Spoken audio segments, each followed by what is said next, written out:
அனுமனின் உண்மையான சக்தி அவரோட நற்பண்புகள் பத்தின ஒரு சுருக்கமான பார்வை இது. நாம இப்போ இந்த காலத்துல அனுமனை உணர முடியுமா? முடியும்னு சாஸ்திரங்கள் ரொம்ப தெளிவா ஒரு வழிய காட்டுது பாருங்க. சரி, முதலாவது அவரை எப்படி அடையாளம் கண்டுக்கிறது?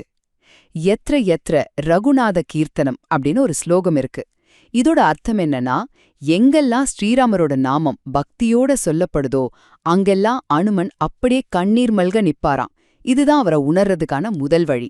ரெண்டாவது, அனுமனுக்கு ராட்சசாந்தகன்னு ஒரு பேர் இருக்கு தெரியுமா? இது சும்மா வெளிப்பகைவர்களை ஜெயிக்கிறத மட்டுமில்ல, நமக்குள்ளேயே இருக்கிற கோபம், கர்வம், பொறாமை மாதிரியான ராட்சச குணங்களை அழிக்கிறவர் தான் அவர். இதுதான் அந்த பேரோட ஆழமான அர்த்தம். இறுதியா, அனுமனை வழிபடுறதுங்கிறது வெறும் சடங்கு கிடையாது. அது ஒரு சுய முன்னேற்ற பயிற்சி மாதிரி.